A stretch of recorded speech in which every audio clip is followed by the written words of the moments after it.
Olá, pessoal, sejam muito bem-vindos a mais um webinar da MCI. Estes webinars são feitos pela Missão Cristã Internacional, uma igreja portuguesa aqui em Portugal. E nós estamos a fazer este webinar com o intuito de te capacitar e te abençoar para que tu possas abençoar outros através do teu serviço, através daquilo que tu fazes na tua igreja local. E hoje nós vamos falar sobre um assunto, na minha visão, essencial, muito importante, em tudo aquilo que nós fazemos, em tudo aquilo que nós somos inicialmente, né? E muito importante para nós que servimos, nós que somos voluntários, nós que somos líderes, e para todos nós é um assunto muito importante. E para isso temos a presença especial do nosso pastor Sérgio Wesley. Amém. Obrigado, Mateus, pelo convite. Uma alegria estar com você e com todos os nossos irmãos que estão interessados e querem aprender e partilhar sobre esse tema tão importante para as nossas vidas. Muito bom estar aqui com vocês. Amém, muito bom. Vamos começar então? Vamos sim. A paz de Jesus, tá bem? Esteja com todos vocês. E uma alegria poder partilhar e falar um pouco sobre a saúde das emoções. A saúde das emoções. É um tema que eu tenho tentado debruçar sobre ele e trabalhar sobre ele. Além da minha atividade como pastor, também tenho uma atividade profissional como psicólogo clínico. Então, diariamente lido com pessoas que querem melhorar a sua saúde emocional. Eu também preciso, cada dia, melhorar, tentar evoluir a minha saúde emocional, a minha saúde mental. E sempre é muito relevante. Nós que somos pais, aquelas que são mães, aqueles que lideram pessoas, saúde emocional é muito importante no trabalho, é muito importante na família, é muito importante no relacionamento, no casamento. A saúde emocional para lidar com os filhos, para lidar com os nossos pais, para lidar com os nossos parentes. Saúde emocional para lidar com pessoas difíceis, lidar com as nossas emoções. Então, esse é um tema extremamente importante e uma alegria poder estar aqui com vocês. Eu quero ler um texto inicial que é o do Salmo 139. O Salmo 139, ali no versículo 23, o salmista faz uma oração muito interessante. Ele faz um pedido a Deus, né? Alguns pedidos. Ele diz primeiro, no 23, ele diz: sonda-me, ó Deus. Sonda-me, ó Deus. Sondar é olhar no íntimo. Sondar é aquele olhar onde a olho nu não se vê. Então, às vezes nós olhamos para as pessoas e dizemos assim: puxa vida, aquela pessoa tem uma boa saúde emocional, aquela pessoa está feliz. Muitas vezes não está. Aquele casal é tão bem ajustado, muitas vezes não é tão ajustado assim. Sonda-me, ó Deus, e conhece o meu coração. Coração aqui na Bíblia é a sede do sentimento, né? A sede das emoções. E ele diz: prova-me e conhece os meus pensamentos. Uma outra tradução diz: prova-me e conhece as minhas inquietações. Quantos de nós, muitas vezes, estamos inquietos, né? Dormimos mal, comemos mal, temos emoções dolorosas, às vezes mal resolvidas, às vezes um passado que ainda atormenta, ansiedades por questões que não conseguimos resolver ou tratar, dores dos outros que nos incomodam.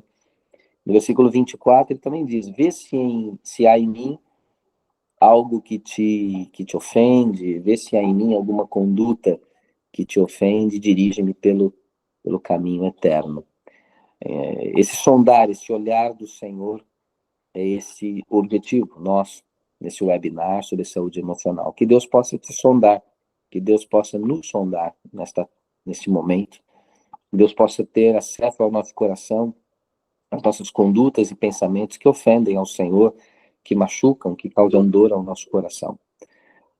O apóstolo Paulo também, escrevendo a Timóteo, ele também vai falar, né, para o seu discípulo Timóteo uma orientação muito interessante. Ele diz: Timóteo, antes de você ensinar, antes de você pregar, antes de você discipular, é importante que você tenha cuidado de ti mesmo.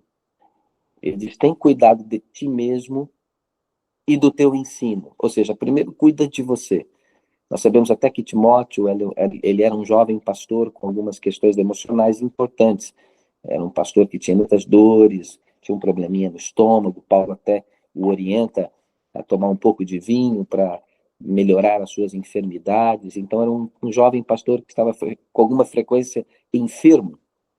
E Paulo orienta a Timóteo, como líder, como servo de Deus, como ungido do Senhor, a cuidar dele próprio.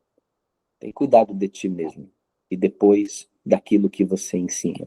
Cuida do que você é, depois daquilo que você faz.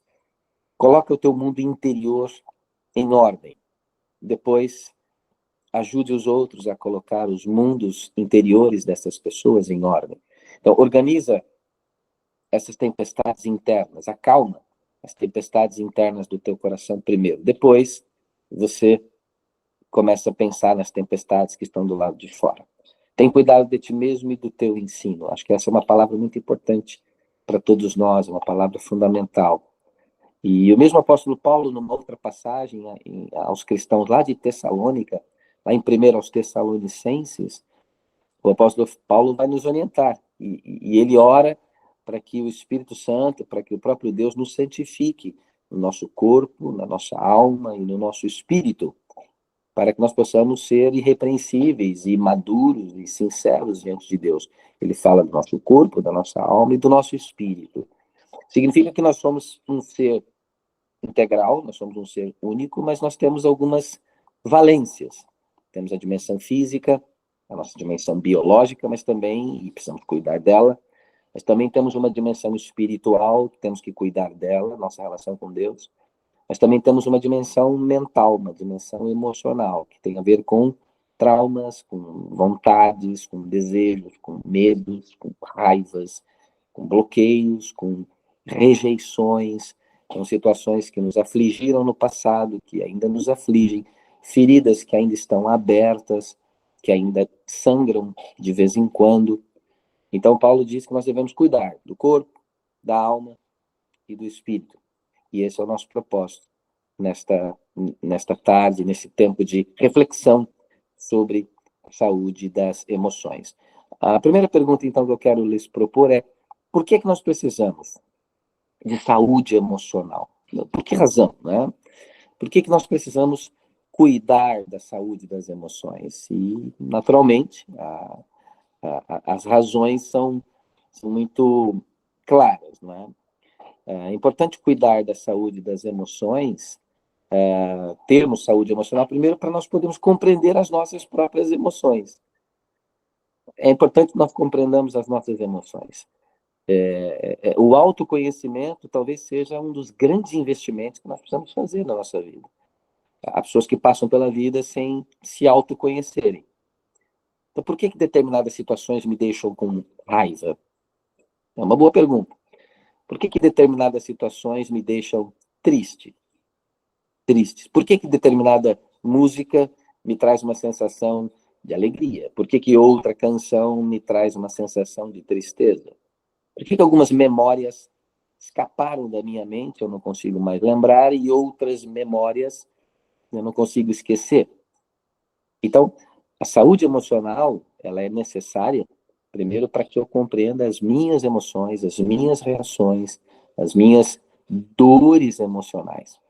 Então, isso é uma questão muito importante. Se você puder apontar isso e enfim, gravar esse slide, essa apresentação, porque isso vai servir para a tua vida toda, tá bem? Serve para mim, eu penso sobre isso. Então, por que eu sinto como eu me sinto? Por que quando a outra pessoa fala algo, por que eu me sinto assim? Por que eu reajo assim?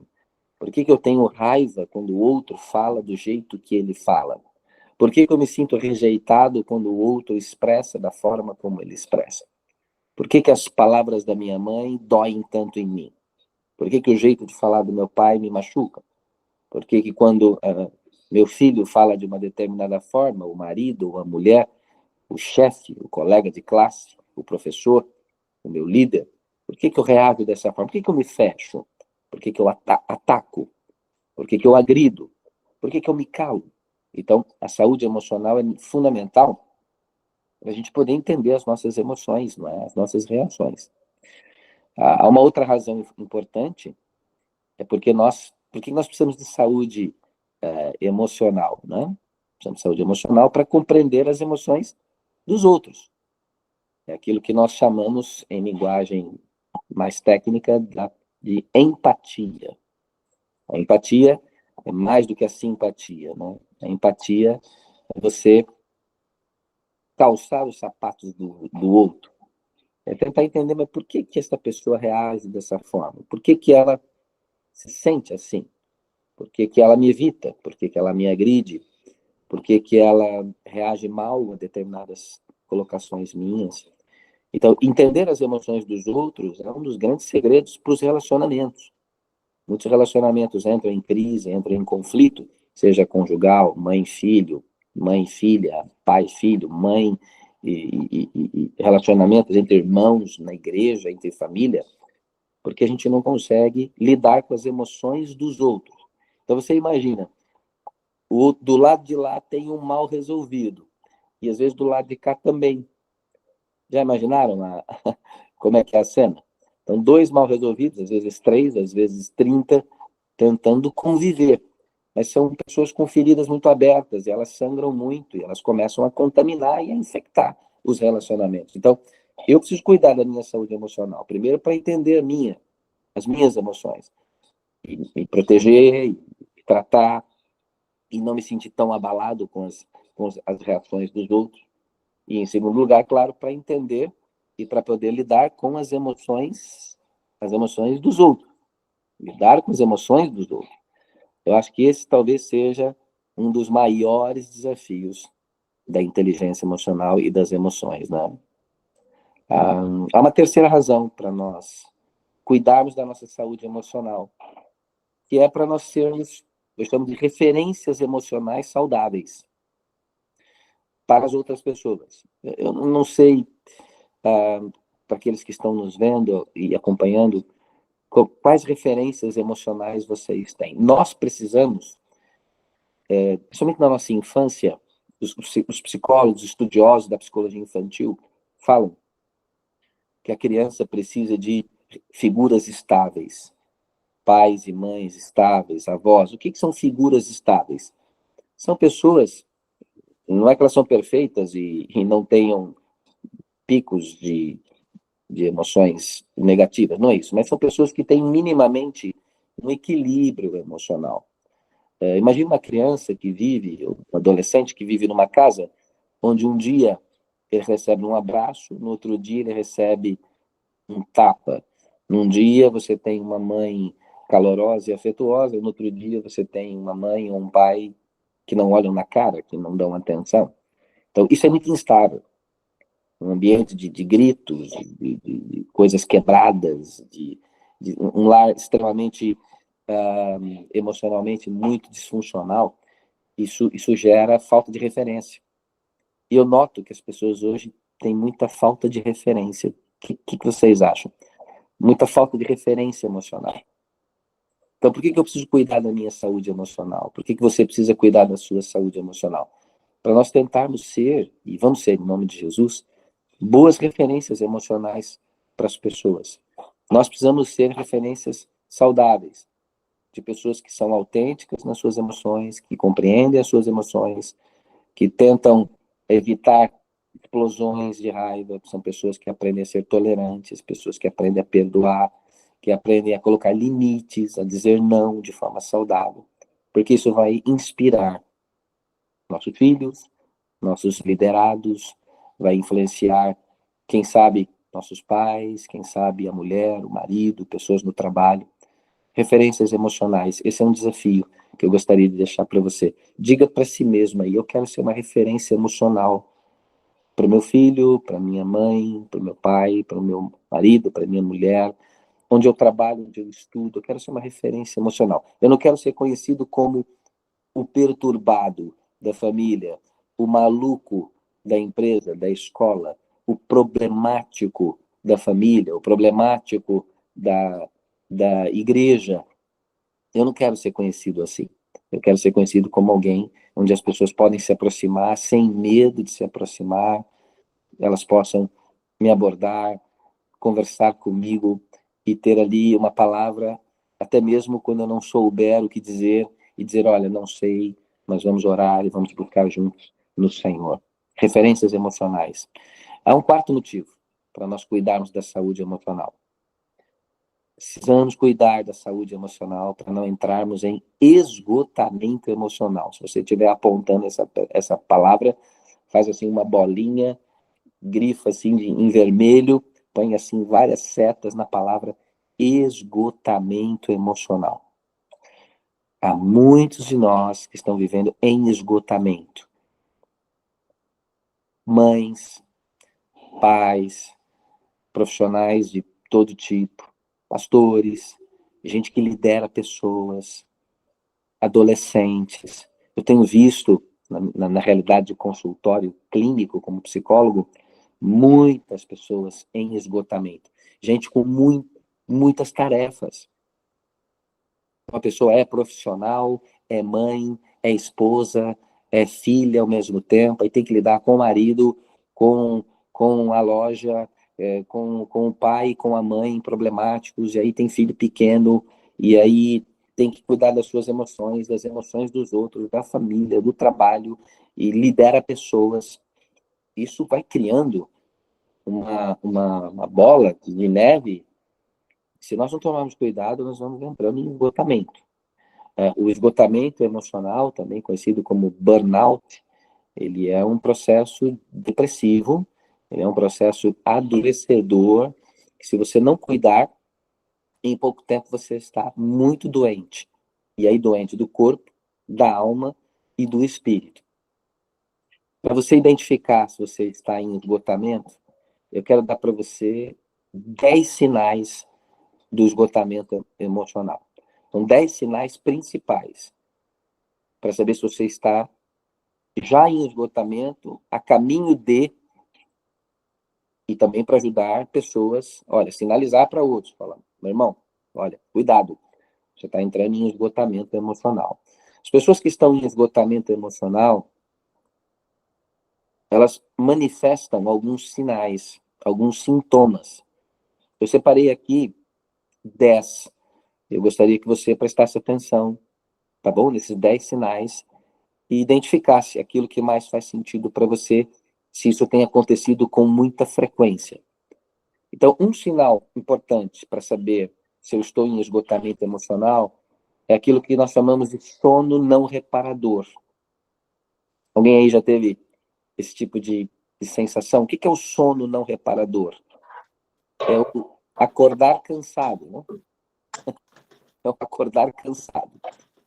A pessoa dorme a noite toda, mas quando ela acorda, ela tem a sensação de que não dormiu, ou a sensação de que continua cansado. Parece que o sono não foi um sono reparador.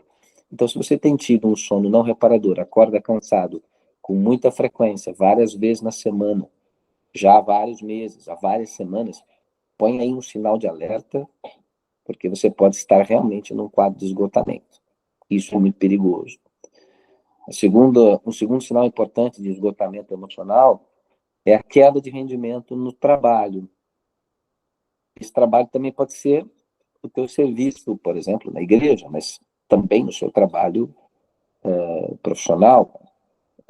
São muito comuns os casos de pessoas em esgotamento faltarem ao trabalho, não terem motivação para trabalhar, não quererem mais ir ao trabalho. Então começa a ter uma queda de rendimento.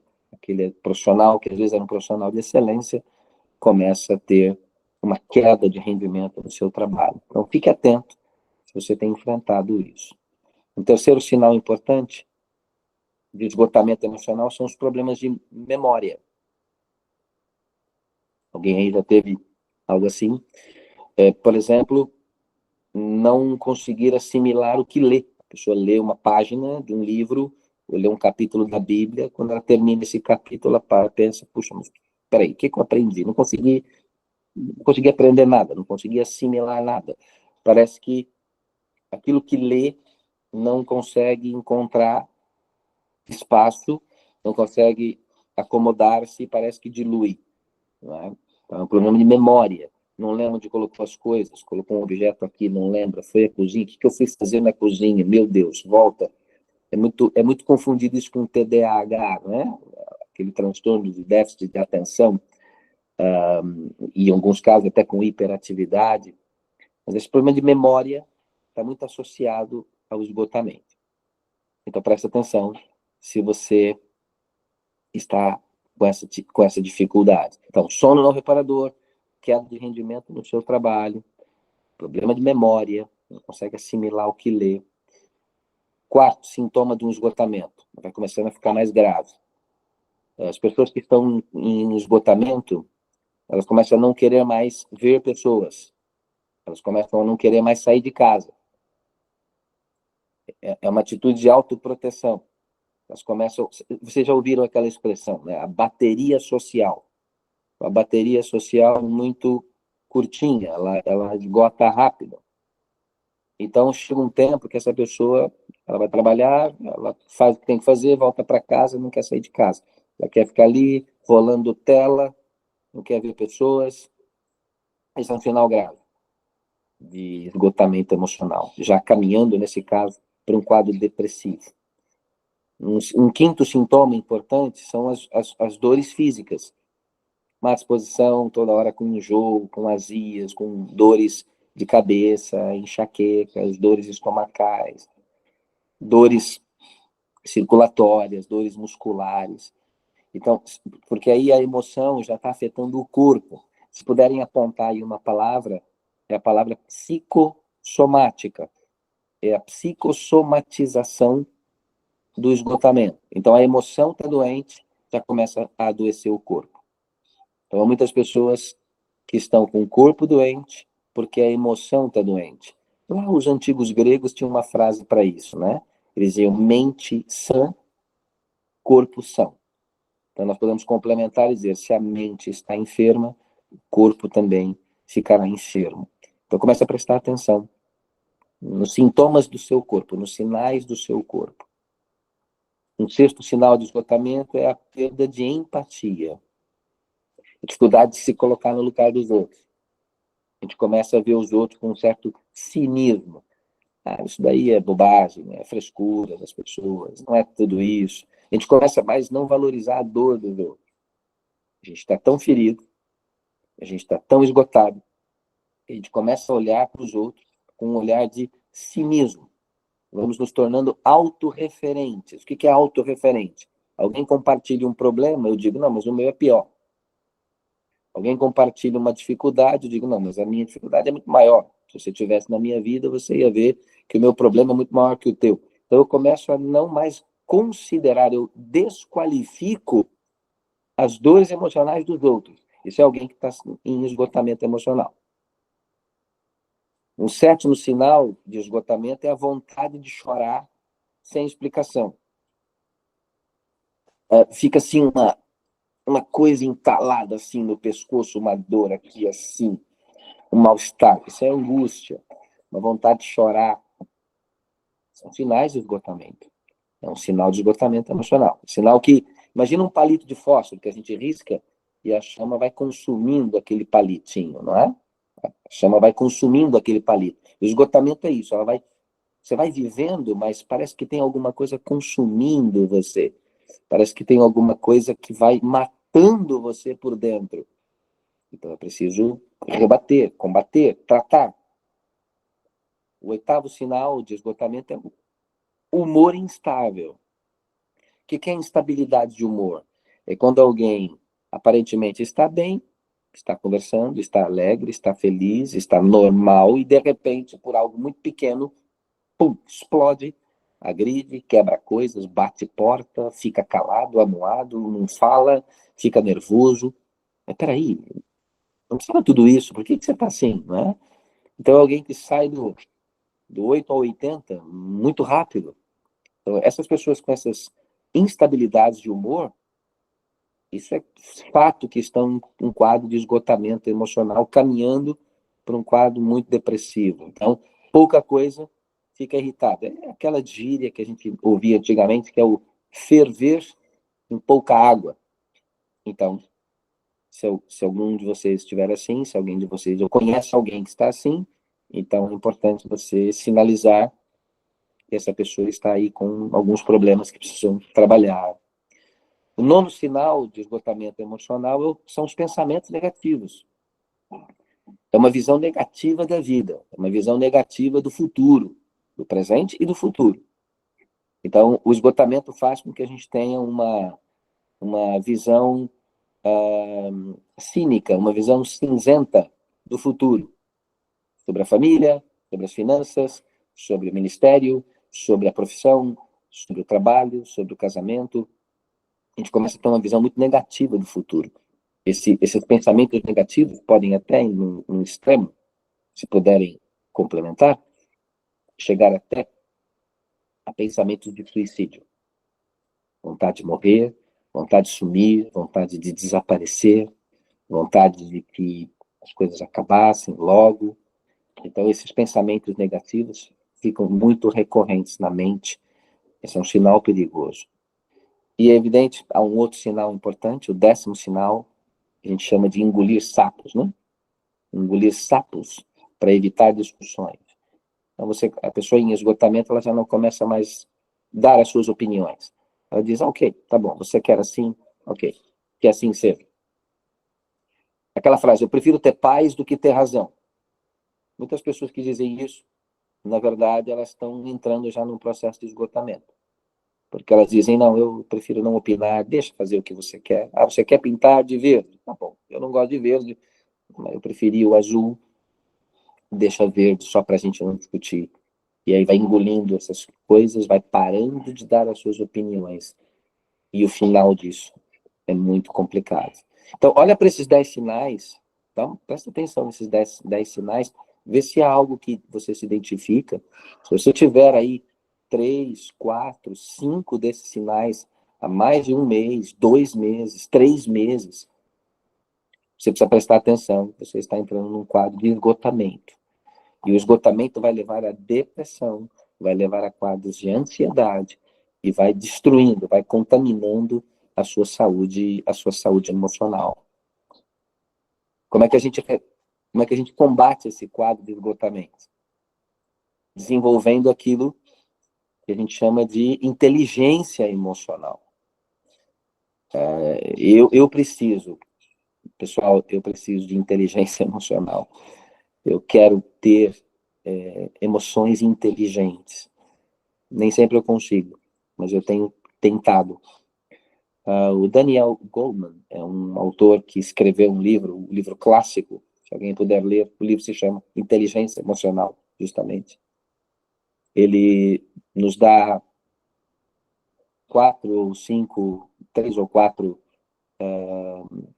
conceitos sobre o que é inteligência emocional.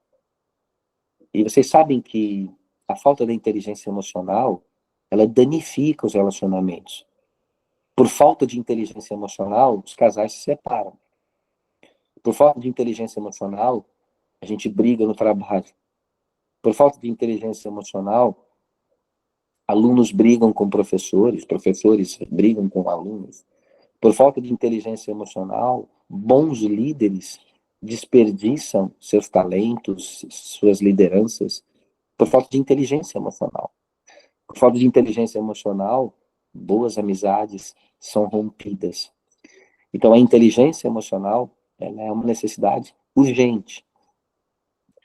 E eu louvo a Deus pela vida do Mateus, pela escolha desse tema, porque é necessário relembrarmos essas coisas. Então, o que é a inteligência das emoções?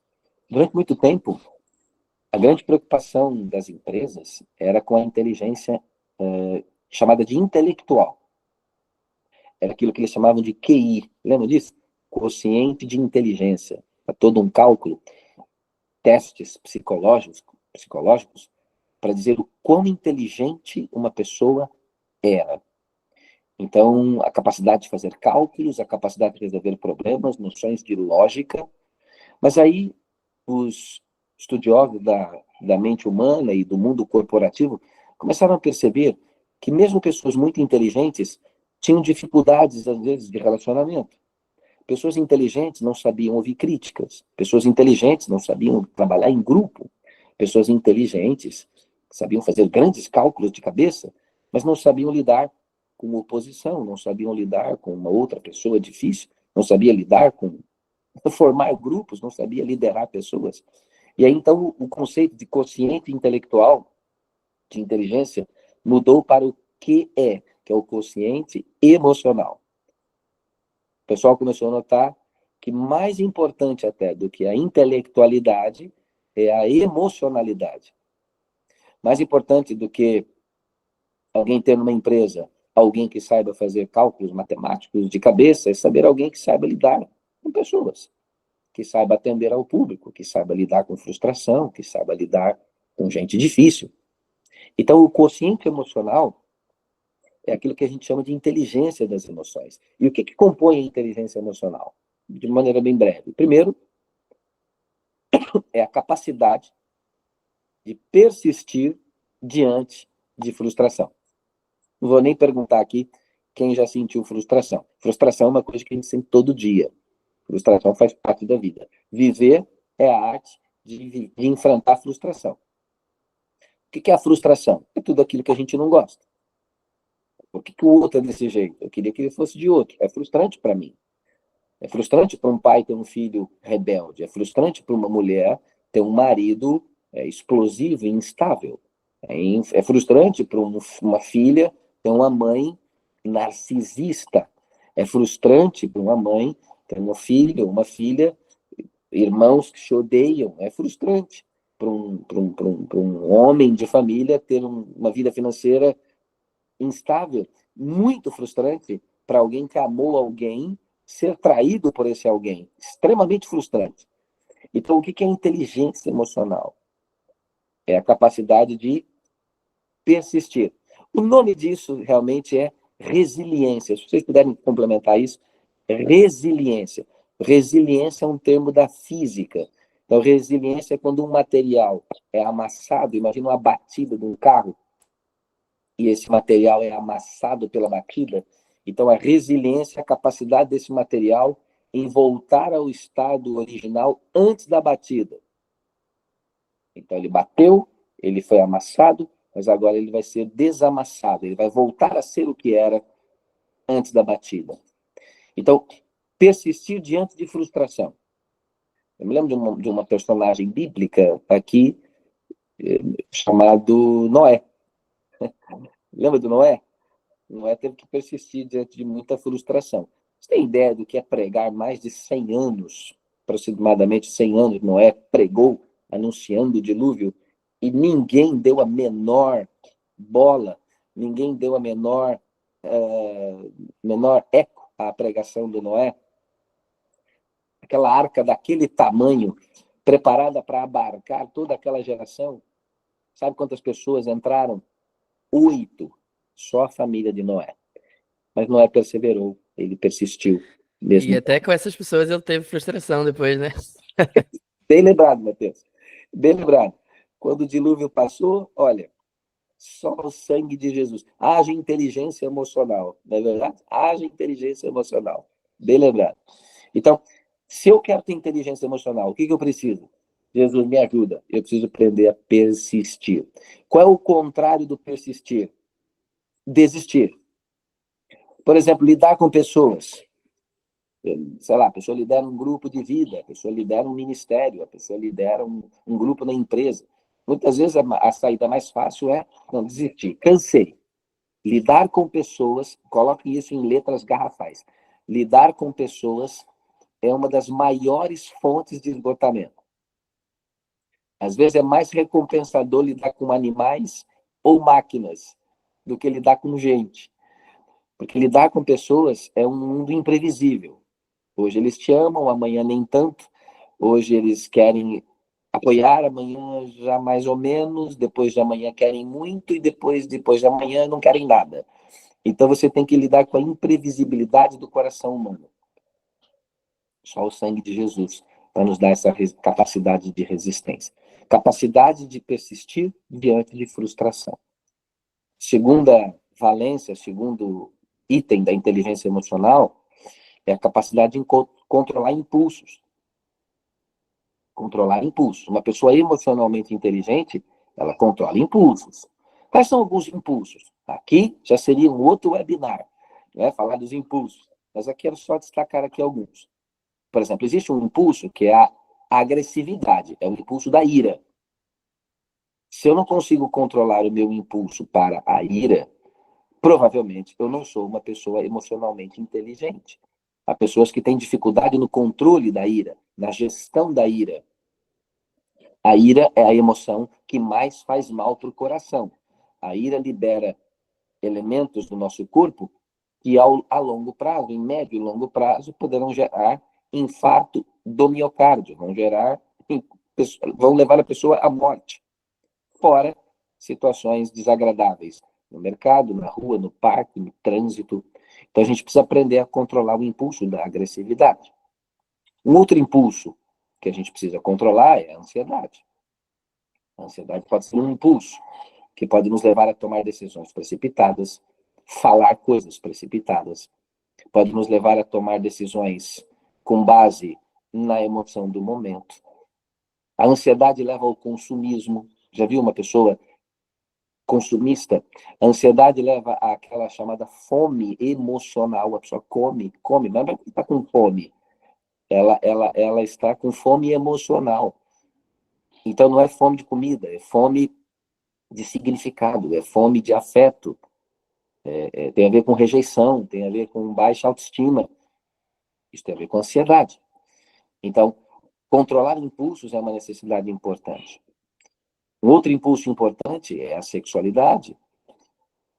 E aí me lembro de uma personagem das Escrituras, que é o rei Davi.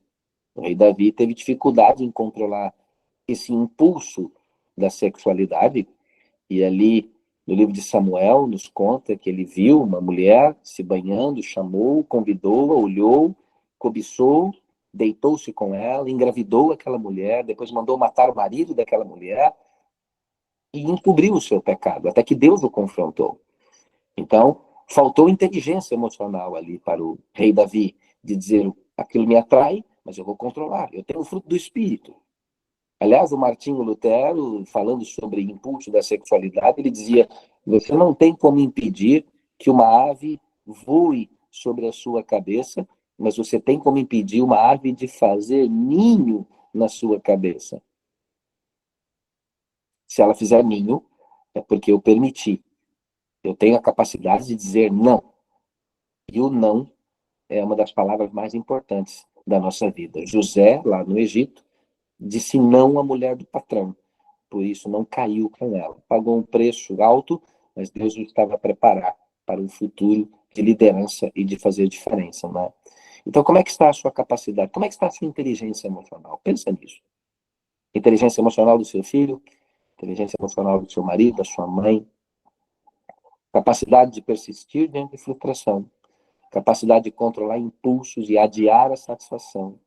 Terceiro vetor da inteligência emocional é a capacidade de regular o estado de espírito, ou seja, aquilo que a gente chama de monstros internos, né? O que é regular o estado de espírito? Olha, vou confessar para vocês, existem coisas que as pessoas falam para mim que ativam em mim um gatilho de rejeição. Dependendo do que uma pessoa me diz, encaixa certinho numa palavra de rejeição. Eu me sinto rejeitado. Eu preciso regular isso. Eu não posso deixar com que aquilo domine, porque aquilo é um monstro interno. Todos nós temos um pacote de monstros internos. Eles não morrem nunca, porque nós somos pecadores, só vão morrer quando estivermos na glória. Lá seremos perfeitos. Mas nós temos vários monstros internos.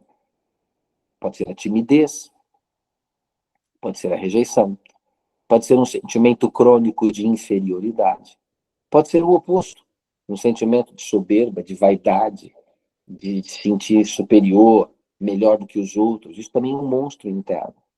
Então eu preciso aprender a regular esse estado de espírito para isso não me desqualificar, para eu não me afastar dos outros, para eu não perder os dons e talentos que Deus derramou sobre mim, não perder até oportunidades que a vida vai me oferecer. Então, eu queria que você prestasse atenção no teu estado de espírito.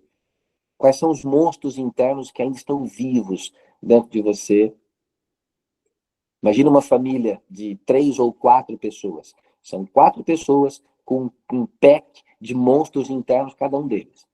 E esses monstrinhos estão se batendo todos os dias. Imagina se eles não procuram se tratar, não procuram se resolver. Como é que vai ficar esse casamento, essa família, essa relação no grupo, na igreja? Então isso precisa ser comunicado, precisa ser tratado. Cada um cuidar dos seus monstros internos, das suas feridas abertas, para que a gente possa tratar e conviver melhor com as pessoas. E, claro, o quarto vetor da inteligência emocional é a capacidade de impedir que a gente seja vencido pela aflição. Jesus disse: no mundo tereis aflições, mas tende bom ânimo, eu venci o mundo. Ou seja, essa aflição, muitas vezes, nos impede de pensar, nos impede de criar empatia, nos impede de esperar. E aí nós vamos nos tornando cínicos, pessimistas, com vontade de morrer, com vontade de desistir, com vontade de abandonar, com vontade de ficar sozinho, de ir para uma ilha deserta e de sumir, não ver ninguém. Então, é importante respirar, buscar força em Deus, às vezes uma ajuda de um remédio, de uma terapia, bons amigos, andar na praia, ouvir boas canções, ver um filme, dormir, comer melhor, emagrecer, cuidar do corpo, exercitar. Precisamos ajudar o nosso corpo e ajudar as nossas emoções a equilibrar esses sentimentos todos. Então, a inteligência emocional ela vai se constituindo dessas valências. E eu quero concluir a minha participação e abrir para as perguntas, né? Revelando para vocês aquilo que a gente chama de regra de ouro. Né? É uma regra de ouro da saúde das emoções, que é o seguinte: o que eu penso determina o que eu sinto. E o que eu sinto determina a forma como eu me comporto. Ou seja, os meus pensamentos, eles vão ter um fator determinante sobre os meus sentimentos. Tudo começa nos meus pensamentos. Por isso que a gente tem que renovar a nossa mente e ter os pensamentos de Cristo. Paulo diz isso em Romanos 12, renovai-vos pela transformação do vosso entendimento, ali é o pensamento, e também diz isso em Filipenses capítulo 4, de 6 a 8, quando ele diz: em tudo sejam conhecidos diante de Deus os vossos pedidos, através das orações e súplicas.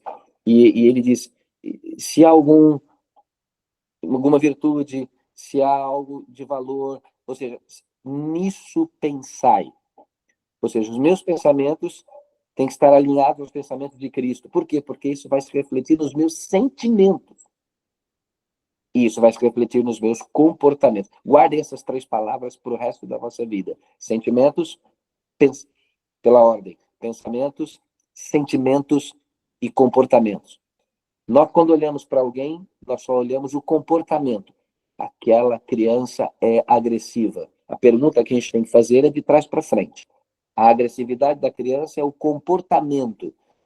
Quais os sentimentos e quais os pensamentos estão por detrás daquele comportamento agressivo? Existe um conjunto de pensamento, existe um conjunto de sentimentos que vão levar a um tipo de comportamento. Então, alguém que é muito isolado, alguém que não se comunica com ninguém, alguém que é tímido, esse é um comportamento. Mas quais os pensamentos estão por trás disso? Talvez o pensamento seja: eu não me sinto amado. Eu estou num lugar onde as pessoas não me amam. Esse é um pensamento. E ela tem isso como um valor, como um pensamento. É uma crença limitante. Isso se transforma em sentimento. Se eu não sou amado, então eu sou inferior. Eu não contribuo com nada nesse lugar. Então o meu comportamento será qual? Me isolar. Então que nós possamos quebrar essas coisas e falar com Deus sobre essas coisas. E deixar que o Senhor venha nos tratar. Para que os nossos pensamentos, sentimentos e comportamentos sejam reflexo do trabalhar de Deus em nós. Em nome de Jesus. Amém, muito bom, pastor. Eu queria colocar uma pergunta, que é Claro? a seguinte: nós temos visto recentemente uma maior conscientização dessa questão da saúde emocional, da questão de ter esse cuidado, de ter mais a prática da terapia, do contato com o psicólogo, e uma coisa que antigamente era meio... tinha muito preconceito, né? Sobre de achar que é coisa de maluco, é coisa de quem tá doente, ou que é falta de Deus, também espiritualizando demais as coisas, né? Mas ao mesmo tempo, então, que nós vemos hoje essa conscientização, nós ainda temos um outro lado nas pessoas que têm mais dificuldade em entender isso, né? Claro. E entender que há coisas que nós realmente devemos cuidar do mesmo jeito que cuidamos de uma doença, até Isso, porque é diagnosticado como doença, né? O que o pastor tem para nos ensinar sobre isso? perfeito, Matheus. Isso que você falou é a pura verdade, e eu vejo isso diariamente na minha prática profissional. Esse tabu, essa dificuldade ainda de compreender que nós somos seres físicos, espirituais, mas também somos seres emocionais. Emocionais. As questões físicas, elas vão ter a ajuda do médico, vão ter a ajuda do profissional de saúde. As questões espirituais, o especialista nisso é o pastor, é o líder espiritual. E as questões da alma, as questões da mente humana, são aqueles profissionais que se dedicam a estudar sobre isso. Então aí você tem os psiquiatras, os psicólogos, as pessoas que se dedicam ao estudo da mente humana, do desenvolvimento humano e de como as emoções se refletem. Você tem razão quando diz que ainda há muito tabu, há muito preconceito. Eu já atendi muitas pessoas, Mateus, e amigos, aqui irmãos, que na verdade elas passaram muito tempo orando por um problema e orando por uma tristeza, orando por uma depressão, quando na verdade o que elas precisavam era de um comprimido antidepressivo e de algum acompanhamento psicológico e também uma vida de oração. Eu costumo sempre dizer que é como uma pessoa que usa óculos. Porque tem gente que diz assim para mim, não, mas o meu psicólogo é Jesus. Eu digo, mas o meu oftalmologista também é Jesus. Mas ele receita muitas vezes que eu vá à ótica e eu preciso renovar meus óculos e eu vou usar. Ele pode me curar da minha miopia, mas enquanto ele não cura, eu vou buscar tratamento no meu oftalmologista e está tudo certo, e louvado seja Deus, né? Então, Matheus, respondendo a sua pergunta, isso é um problema que ainda existe, mas eu penso que hoje em dia tem tido uma abertura e as pessoas, graças a Deus, têm aberto, né, a mente para essa nova realidade, né? E glória a Deus. Até porque a tendência depressiva, Ah, sim. a tendência de isolamento é algo, ou até suicida, né? Muito, Pensamento suicida é algo que nós vemos desde a Bíblia, né? muito Vários casos, né? Então não é muito algo novo, é algo que já existia. Então, o que eu perfeitamente. vejo como bom é nós estarmos a entender, Isso, e saber como tratar disso aí, né? claro que sim, é isso mesmo, tem toda a razão. A gente vê na Bíblia vários homens e mulheres com pensamentos de morte mesmo. Estou me lembrando agora do Elias, né? O profeta Elias fez uma oração pedindo a Deus para morrer, né? O que ele queria é a morte. Impressionante. Jonas também Jó, fala que preferia morrer. Jó até teve um momento ali que Jó, falou. perfeito, Então, há alguns casos aí, né?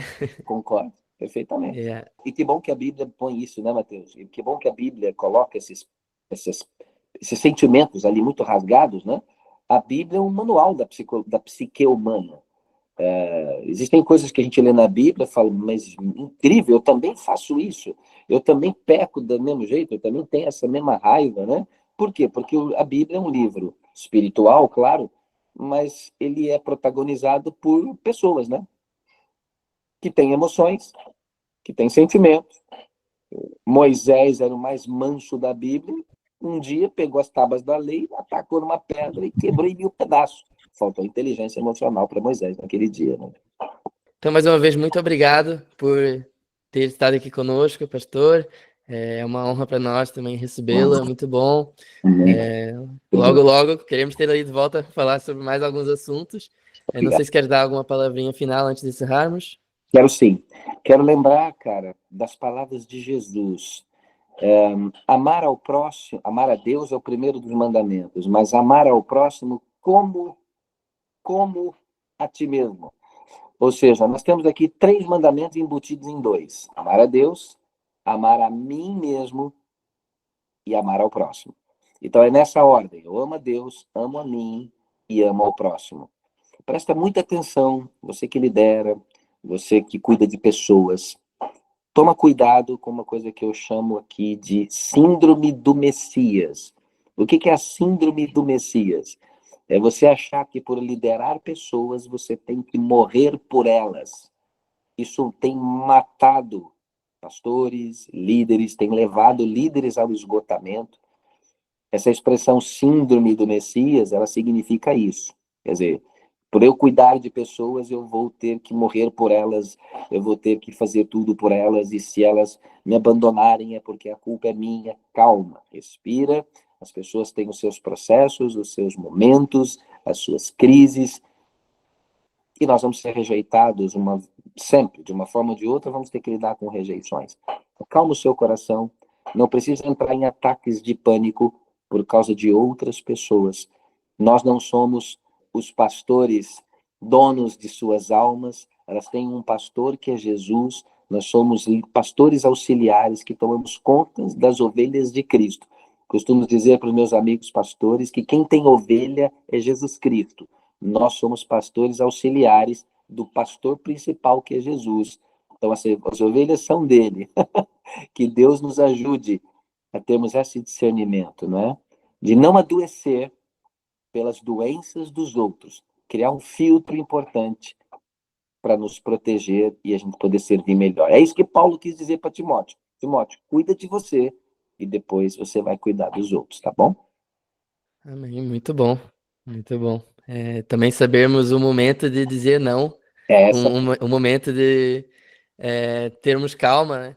Às vezes sentimos a necessidade de querer fazer tudo, querer estar em tudo e esquecemos de cuidar de nós, né, primeiro. Exatamente. Você vê que tem momentos do ministério de Jesus, mano, que ele vai, cura um aleijado, um paralítico, e tinha lá uns 500. Ele cura um e vai descansar e vai dormir. Ele vai para o barco, entra e dorme. Ponto. E Jesus se retirou para comer, se retirou para orar. Ele sabia ter os seus momentos, né? A hora do ministério é o ministério, a hora de dormir é dormir, vou beber água é beber água, vou comer um churrasco eu vou comer. Então, os momentos certos de fazer as coisas são importantes. Então, pessoal, muito obrigado por terem acompanhado mais um webinar da MCI. Vocês podem acompanhar aí os anteriores no nosso canal do YouTube. Subscreve para não perder nenhum. E Deus nos abençoe. Um abraço. Valeu, obrigado.